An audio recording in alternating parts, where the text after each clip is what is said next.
예배 전에 마음을 여셔야 돼요. 어떻게 마음을 열까? 여러 가지 방법이 있는데 그 중에 아멘만 한번 크게 해도 여러분의 마음이 조금 열립니다. 할렐루야.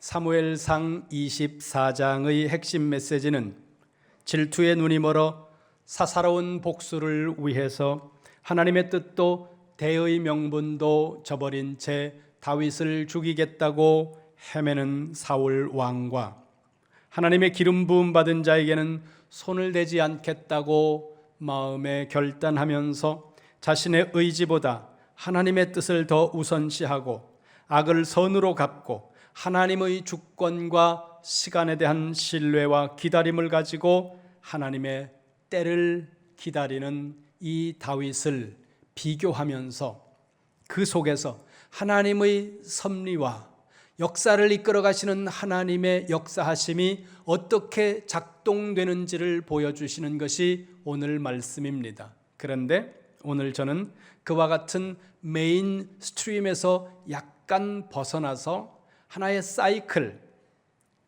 어떤 순환 고리가 있는데 부정적인 순환의 고리 안으로 들어가는 것을 경계해야 한다는 주제 설교로 말씀을 전하도록 하겠습니다. 몇 년 전에 우리가 자주 들었던 말 중에 소득주도 성장이라는 단어가 있었습니다.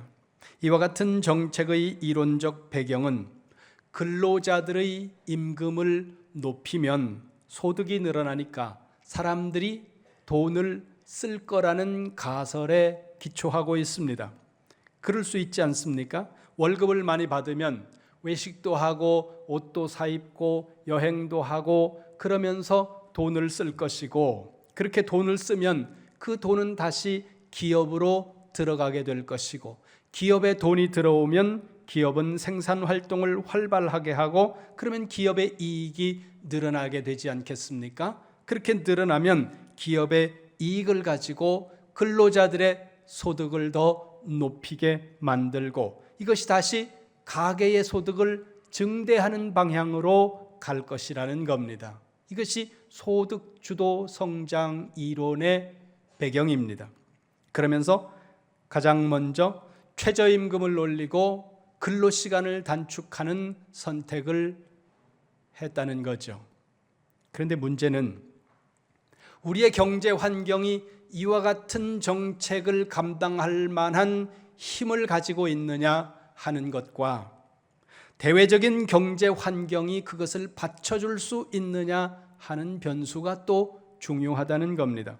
만약에 우리 경제가 그와 같은 정책을 받쳐줄 수 있는 힘이 없고 대외적인 경제 환경이 그것을 우호적으로 지지해주지 않는다면 어떤 일이 발생하느냐 하면 디플레이션의 늪에 빠진다는 겁니다. 무슨 말인가 하면 최저임금이 올라가니까 기업이 생산과 고용을 줄이고 투자를 줄이게 되고 그렇게 되면 가계소득이 하락할 것이라는 겁니다.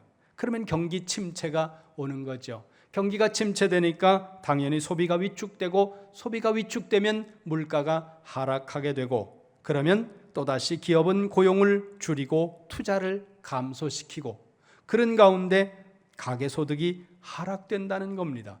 이와 같은 디플레이션의 악순환에 빠지게 되는 것이 함정이라는 겁니다. 그리고 그 디플레이션의 사이클에서 나오기는 상당히 어렵다는 것, 이게 소득주도 성장 이론이 가지고 있는 것의 맹점이고 약점이라는 것입니다. 동일하지는 않지만 이와 같은 악순환의 고리에 빠졌던 예가 최근의 일본이라는 겁니다. 일본은 1960년대 이후에 급격한 경제 성장을 하면서 세계 두 번째 경제 대국이 되었습니다.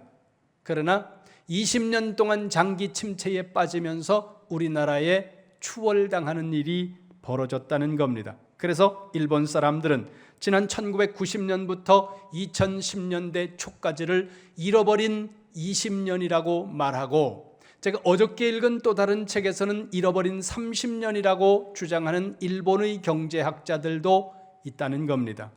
이와는 다르게 소득이 경제 성장을 주도하는 것이 아니라 공급 중심의 경제 성장을 말하는 이론도 있습니다. 이것 역시 가설에 기초하고 있는데, 이 가설은 경제 성장의 핵심은 소득이 주도하는 것이 아니라 생산 혁신과 총 공급에 있다고 보는 겁니다. 이와 같은 경제적인 이론의 배경은 기업의 환경을 개선해야 하고, 세금 부담을 낮춰줘야 하고, 규제를 과감하게 완화시켜야 된다는 겁니다.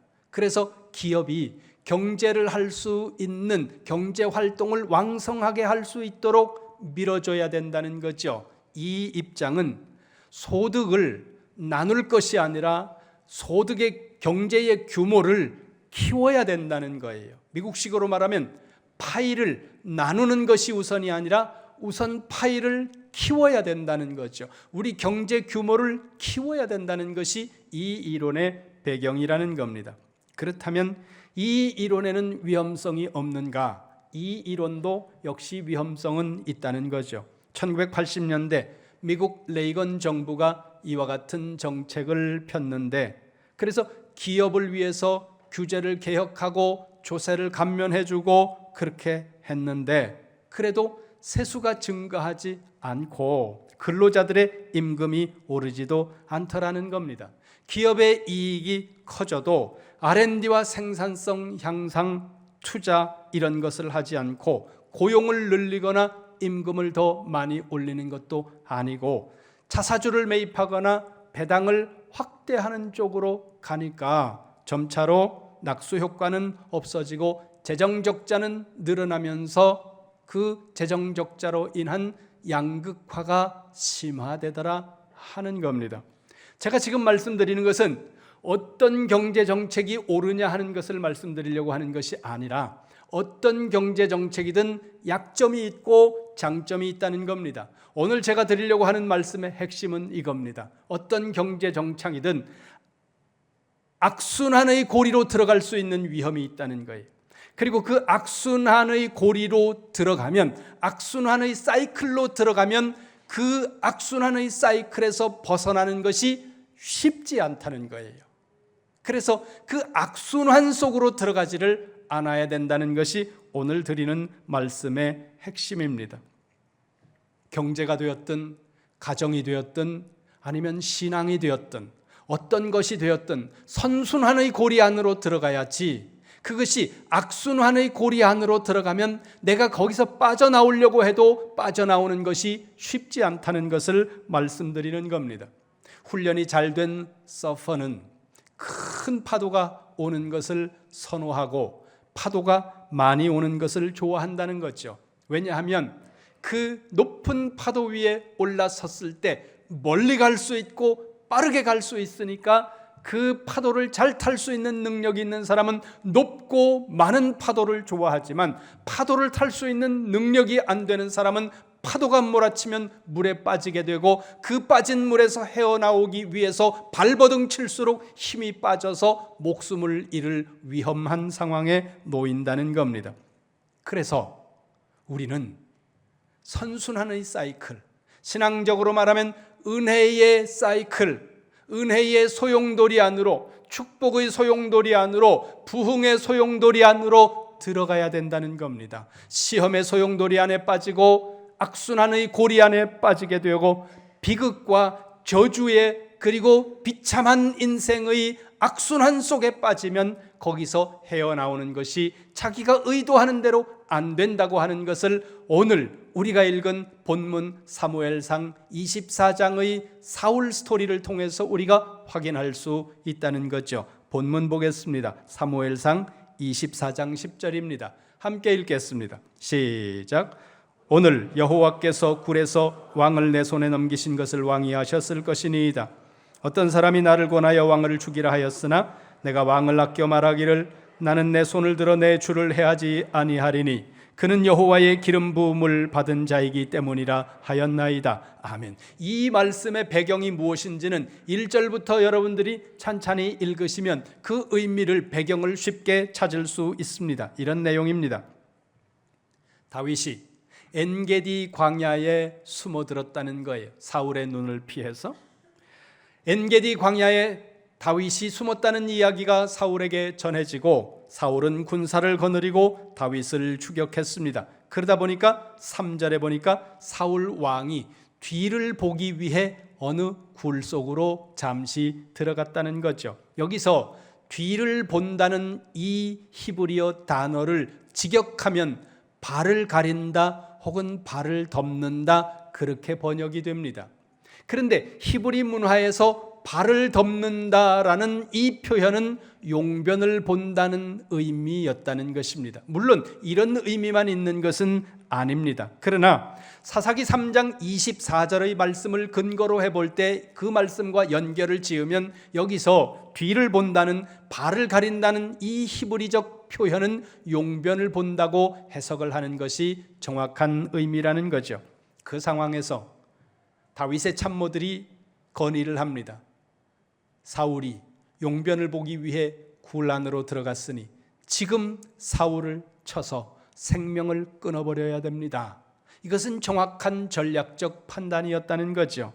그런데 다윗은 참모들의 건의를 듣지 않고 사울 왕의 옷자락만 살짝 뱄습니다. 그 이유는 6절입니다. 6절 보세요. 24장 6절 같이 봅니다. 시작. 자기 사람들에게 이르되 내가 손을 들어 여호와의 기름 부음을 받은 내 주를 치는 것은 여호와께서 금하시는 것이니 그는 여호와의 기름 부음을 받은 자가 됨이니라 하고 아멘. 다윗이 말하는 겁니다. 비록 사울이 내 목숨을 노리기 위해서 날마다 낮이고 밤이고 들깨처럼 나를 쫓아와서 괴롭히고 그것이 나를 힘들게 하고 고통스럽게 하고 때로는 나를 분노하게 만들지만 그럼에도 불구하고 나는 여호와께서 기름 부으신, 하나님이 기름 부어 세운 하나님의 종을 내 손으로 건드릴 수는 없다. 이것이 다윗이 선택한 결과였다는 겁니다. 그리고 8절 이후의 말씀을 보면 사울이 굴에서 나간 다음에 다윗이 사울을 향해서 땅에 엎드려 절하면서 말을 합니다. 왕이여, 내가 왕을 죽일 수도 있었습니다. 죽일 기회가 나에게 있었고 내 주변의 참모들은 다 왕을 죽여야 한다고 그렇게 말했습니다. 그러나 하나님의 기름 부은 자를 내 손으로 건드릴 수 없고 그것이 하나님이 기뻐하시는 것이기 때문에 내가 왕에게 손을 대지 않았습니다. 그 다음 11절 보세요. 11절 시작. 내 아버지여 보소서, 내 손에 있는 왕의 옷자락을 보소서. 내가 왕을 죽이지 아니하고 겉옷자락만 베었은즉 내 손에 악이나 죄과가 없는 줄을 오늘 아실지니이다. 왕은 내 생명을 찾아 헤아려 하시나 나는 왕에게 범죄한 일이 없나이다. 아멘. 11절 맨 마지막에 보세요. 이렇게 말합니다. 왕이여, 왕은 나를 죽이려고 나를 찾아서 들깨처럼 헤매고 다니지만 나는 절대로 왕에게 죄를 짓지 않습니다. 지금도 그렇고 12절 맨 마지막에 보세요. 앞으로도 그럴 것입니다. 앞으로도 나는 어떤 일이 있더라도 왕에게 해를 끼치는 일은 나는 하지 않을 겁니다. 그런 말을 다윗이 하자 그 다윗의 말을 들은 사울이 감동을 합니다. 16절 보세요. 16절 시작. 다윗이 사울에게 이같이 말하기를 마침에 사울이 이르되 내 아들 다윗아 이것이 내 목소리냐 하고 소리를 높여 울며 아멘. 다윗이 아마 조금 건너편 어떤 언덕에서 소리 높여서 이야기를 했을 거예요. 내가 죽일 수 있는 기회가 있었음에도 불구하고 나는 당신을 죽이지 않았습니다. 하나님이 기름 부어 세운 종을 나는 손대지 않습니다. 앞으로도 나는 그럴 겁니다. 그러자 그 이야기를 들은 사울이 눈물을 흘리면서 이게 내 아들 목소리냐? 개인적으로는 사울 자신의 사위이기 때문에 다윗이 아들이기도 하고 또 히브리 문화에서 고대 문화에서 왕과 신하는 이런 표현을 쓰기도 합니다. 어찌되었든 사울이 그렇게 얘기하는 거예요. 내 아들 목소리 맞냐? 이게 뭔 일이냐? 내가 도대체 뭔 짓을 하고 다니는 거야? 다윗의 이야기에 감동을 받은 이 사울이 눈물을 흘리면서 20절 보세요. 20절 시작. 보라, 나는 내가 반드시 왕이 될 것을 알고 이스라엘 나라가 내 손에 견고히 설 것을 아노니 아멘. 다윗이 왕이 될 것이라는 하나님의 계획을 알 뿐만 아니라 이제 그 사실을 인정하고 있다는 거예요. 그랬음에도 불구하고 자기가 끝없이 다윗을 죽이기 위해 혈안이 되어서 다윗을 뒤쫓았던 그 사실을 후회하면서 이 시간 다윗을 향해서 선하게 말을 하고 있습니다. 21절 보세요. 21절 같이 봅니다. 시작. 그런즉 너는 내 후손을 끊지 아니하며 내 아버지의 집에서 내 이름을 멸하지 아니할 것을 이제 여호와의 이름으로 내게 맹세하라 하니라. 아멘. 다윗이 왕이 되었을 때 자기가 다윗에게 한 행동이 있지 않습니까? 그리고 고대 사회에서 왕조가 바뀔 때 전 왕조는 모두 다 몰살시키는 것이 동서양을 막론하고 문화였다는 거예요. 아버지 뒤를 이어 아들이 왕이 될 때는 그런 일이 잘 일어나지 않지만 왕조가 바뀌는 거예요. 사울 왕조에서 다윗 왕조로 바뀌니까 자기의 가문이 보존될 것이라는 확신이 없었다는 거죠. 그래서 이야기합니다. 다윗 자네가 왕이 되는 날이 올 거다. 자네가 왕이 되는 날이 오면 우리 집안 잘 봐준다고 약속해라. 그러면서 다윗과 22절에 보니까 맹세를 합니다. 그리고는 자기 집으로 돌아갔다는 거죠. 이걸 우리가 영어로 표현하면 뭐라 그래요? 고급스러운 영어로 해피엔딩이라고 그럽니다. 끝이 좋았다는 거예요. 얼마나 끝이 좋습니까? 서로 화해하고 눈물 흘리면서 서로의 갈 길로 갔다는 거예요. 그런데 문제는 사울이 눈물을 흘리면서 후회하고 뉘우치고 약속했지만 그 다윗을 죽이려고 하는 그 악한 행동과 비극적인 삶의 소용돌이에서 빠져나오지 못하고 있다는 것이 그것이 문제라는 거예요. 26장으로 가세요. 26장 1절 2절 말씀입니다. 사무엘상 26장 1절 2절 같이 봅니다. 시작. 10사람이 기브아에 와서 사울에게 말하여 이르되 다윗이 광야 앞 하길라 산에 숨지 아니하였나이까 하매 사울이 일어나 10광야에서 다윗을 찾으려고 이스라엘에서 택한 사람 3,000명과 함께 10광야로 내려가서 아멘. 뭡니까? 앞에 있는 사무엘상 24장 끝부분에서 눈물을 흘리면서 뉘우치고 후회하고 다윗을 축복하고 맹세하고 그랬던 사울이 어디론가 사라져버린 거예요. 26장에서는 다시 이전의 사울로 돌아가 버린 겁니다. 다윗을 죽이겠다고 3,000명의 군사를 뽑아가지고 사사로운 복수심에 사로잡혀서 눈에 핏발을 세우고 살인을 하겠다고, 사람을 죽이겠다고, 자기 사위를 죽이겠다고 쫓아다니는 이 모습으로 다시 돌아가 버리고 말았다는 겁니다. 물론 여기 어떤 관성의 법칙이나 만유인력의 법칙과 같은 어떤 그런 룰이 공식적으로 존재하는 것은 아니에요. 하지만 현상적으로 보았을 때 그렇다는 겁니다. 여러분들 기억하시기 바랍니다. 어떤 소용돌이 속으로 들어가면 그 소용돌이에서 빠져나오는 것이 어렵다는 거예요.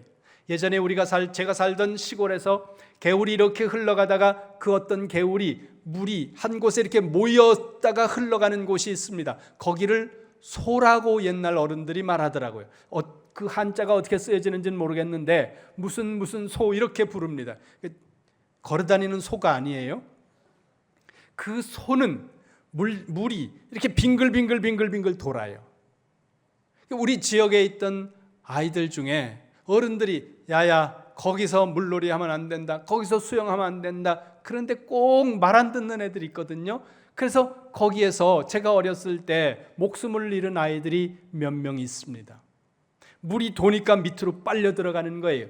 그래서 아이들 사이에서는 무슨 소문이 있었느냐 하면 거기는 물귀신이 있어서 들어가면 밑에서 잡아당긴다는 거죠. 물귀신이 잡아당기는 게 아니라 물이 도는 그 소용돌이의 힘 때문에 빠져나오지 못한다는 겁니다. 물의 소용돌이에 빠져도 빠져나올 수 없고, 경제의 악순환 속에 빠져도 사람이 헤어나오기가 어렵고, 빚을 지고 빚을 내서 빚을 갚는 빚의 소용돌이 속에 빠져도 사람이 헤어나오기가 어렵고, 시험의 악순환에 빠져도 헤어나오기 어렵다는 겁니다. 그래서 여러분, 우리는 그와 같은 악순환에 빠지는 것이 아니라 선순환의 고리 안으로 들어가야 된다는 거예요. 선순환의 고리 안으로 들어가면 복을 받을 때 계속 이어서 복을 받고, 은혜를 받는 사람은 계속 은혜를 받는가 하면 하나님께서 선하게 예우하시고 선하게 축복하시는 사람은 보면 늘 잘 된다는 거예요. 이 선순환의 고리 안으로, 축복과 은혜의 고리 안으로 들어가는 여러분 되시기를 주님의 이름으로 축원합니다. 축원합니다. 이와 유사한 또 다른 표현이 있는데 동일하지는 않지만 머피의 법칙이라는 말이 있습니다. 1949년에 미국 항공 엔지니어인 에드워드 머피라는 분이 충격 완화 장치 실험을 하는데 이 실험이 계속 실패로 끝나는 거예요. 그래서 이분이 이런 말을 합니다. 잘못될 가능성이 있는 것은 항상 잘못된다. 무슨 말입니까? 쉽게 말하면 좋지 않은 일은 자꾸 반복된다는 거예요. 그 반복의 소용돌이 안으로 들어가면 그 고리를 끊고 나오는 것이 쉽지 않다는 겁니다. 안 되는 사람은 뭘 해도 자꾸 안 돼요. 그리고 시간이 지날수록 점점 더 안 됩니다. 거기서 나와야 되는데 나오는 게 쉽지 않다는 거예요. 그런가 하면 잘 되는 사람은 자꾸 잘 된다는 거예요. 여러분 한번 보세요. 주변에서 신앙생활하면서 은혜 받는 사람은 별거 아닌 일에 은혜 받아요. 그리고 별거 아닌 일에 감사하고 모든 일을 통해서 은혜 받습니다. 그러나 시험 드는 사람은 별거 아닌 일에 시험 들어요. 제가 목회를 하면서 보니까 희한한 사람이 있는데 남 시험 드는 거 보고 시험 들어요. 왜 그러는지 몰라요. 시험 들기 시작하면 별게 다 시험이 된다는 거예요. 여러분, 저와 여러분은 은혜의 소용돌이, 은혜의 선순환의 고리 안으로 들어가는 성도가 되시기를 주님의 이름으로 축원합니다. 비극적이고 시험 드는 그 악순환의 고리 안으로 들어가지 않게 되기를 주님의 이름으로 축원합니다. 그런데 문제는 누가 그와 같은 악순환의 고리 안으로 들어가기를 원하는 사람이 있겠느냐, 그거예요. 아무도 원하지 않습니다. 여러분의 가정이 비극적으로 슬픔이 반복되는 일들을 꿈꾸고 소망하고 계획하는 사람은 없습니다. 여러분의 사업이 안 되고 망하기를 계획하고 꿈꾸는 사람은 한 사람도 없다는 거예요. 그런데 사업이 안 되는 경우도 있고 가정에 비극적인 일들이 연이어 발생하는 그런 일들도 있다는 거죠. 그렇다면 사울이 뉘우치고 후회하고 다짐하고 맹세했음에도 불구하고 이 악순환의 고리에서 빠져나오지 못하고 있는데 도대체 이유가 뭘까? 성경은 다양한 이유들을 말씀합니다. 그런데 오늘 우리는 이 사무엘상을 통해서 한 가지 이유만 보겠습니다. 사울에게서 발견할 수 있는 하나의 이유. 왜 사울은 이와 같은 악순환의 고리 속에서 빠져나오지 못하고 있는가? 사무엘상이 말씀하는 중요한 한 가지는 사울이 악한 영에 붙들렸기 때문이라는 것입니다. 성경 보겠습니다. 16장으로 앞으로 조금 넘어갑니다. 사무엘상 16장 14절 말씀. 시작. 여호와의 영이 사울에게서 떠나고 여호와께서 부리시는 악령이 그를 번뇌하게 한지라. 아멘. 사무엘상에서 사울에게 악령이 들어왔다는 표현은 6번에 걸쳐서 반복되고 있습니다.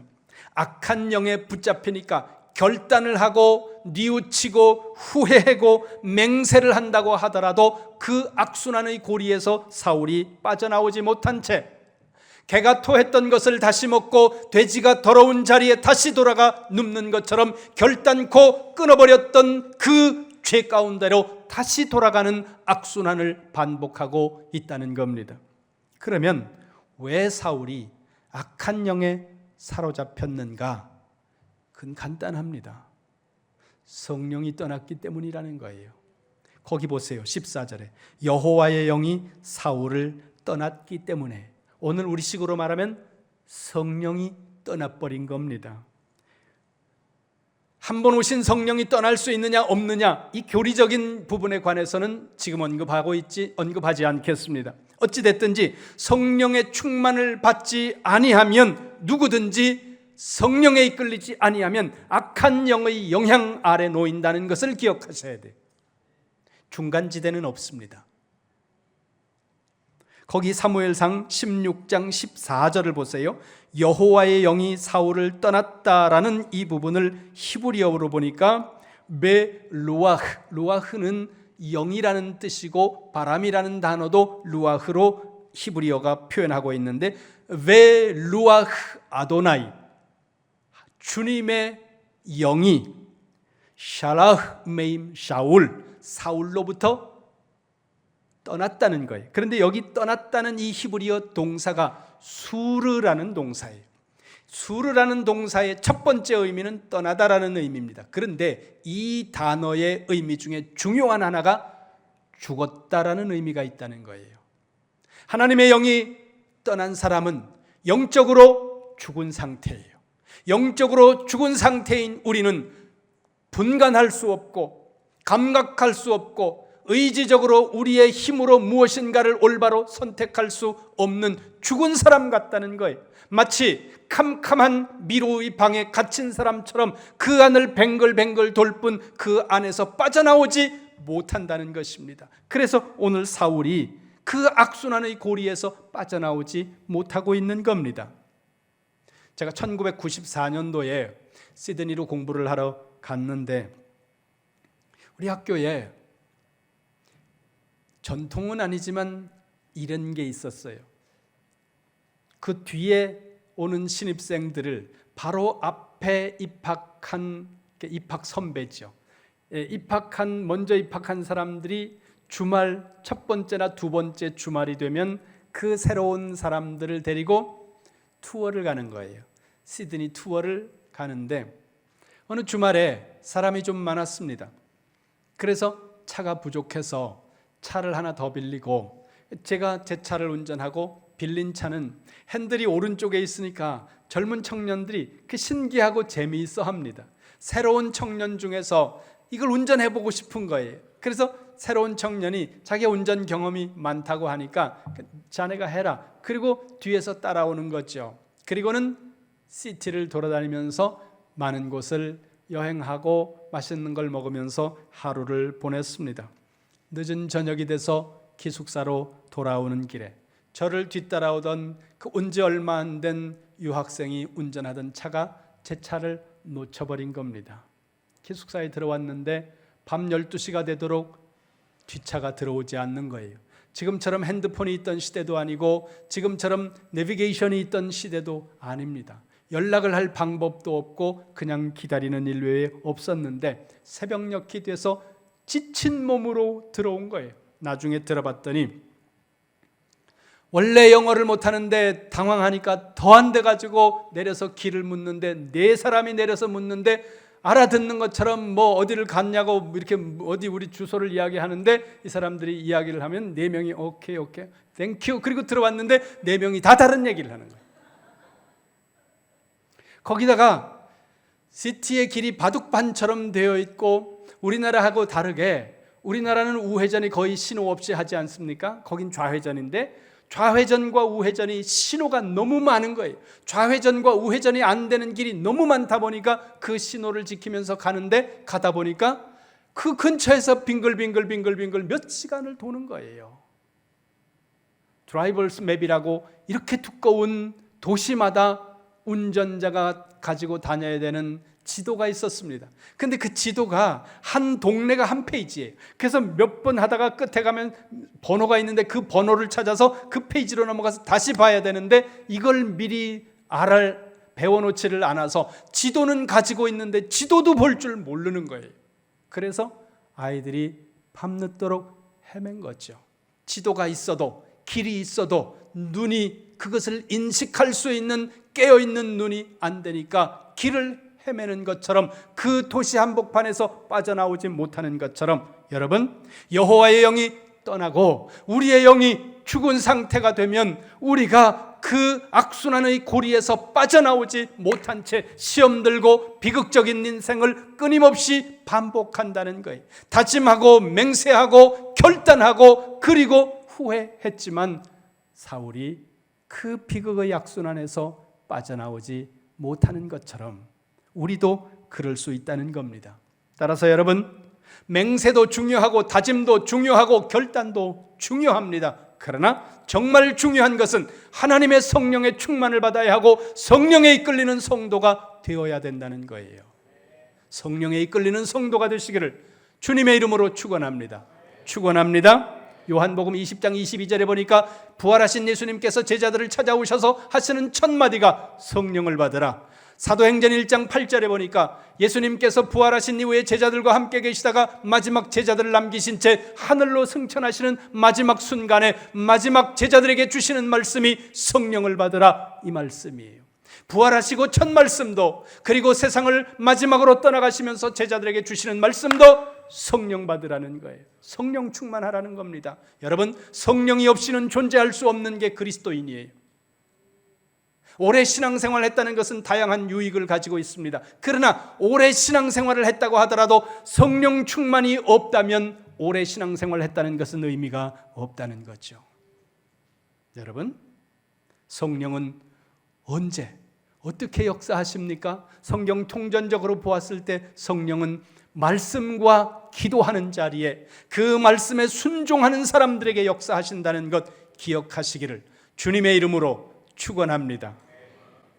사울을 죽일 기회가 반복해서 오지만 다윗은 사울을 죽이지 않고 매번 사울에게 선하게 행동을 하는 이 선순환의 고리 안에 있었습니다. 반면 다윗의 모습에 감동해서 눈물 흘리고 맹세하고 결단함에도 불구하고 이 사울은 다시 옛날로 돌아가서 다윗을 죽이려고 혈안이 되는 그 비참한 모습으로 돌아가고 말았다는 거죠. 왜요? 악순환의 고리 안에 들어갔기 때문이라는 겁니다. 그러면 왜 사울은 다짐하고 맹세하고 결단함에도 불구하고 자신의 악한 행동을 멈출 수 없었습니까? 하나님의 영이 사울에게서 떠났기 때문이라는 것입니다. 누구든지 어떤 악순환의 고리에 빠지면 헤어나오기 어렵습니다. 경제적인 악순환의 고리에 빠지든 아니면 신앙적인 악순환의 고리에 빠지든 아니면 또 다른 어떤 악순환의 고리에 빠지든 악순환의 소용돌이 안에 빠지면 헤어나오기가 쉽지 않다는 것을 여러분 기억하고, 여러분들은 영적인 악순환의 고리에 빠지지 않는 성도가 되시기를 주님의 이름으로 축원합니다. 축원합니다. 그러기 위해서 우리는 성령의 충만함을 받아야 하고 성령의 이끌림을 받아야 하는데, 성령은 말씀과 기도하는 사람, 그리고 그 말씀에 따라서 순종하는 성도의 삶의 자리에 역사하시는 하나님의 영이라는 것을 기억하고 말씀 붙들고 기도하시고 그리고 순종함을 통해 성령 충만 받으시고 성령의 인도함을 받는 성도가 되시기를 주님의 이름으로 축원합니다.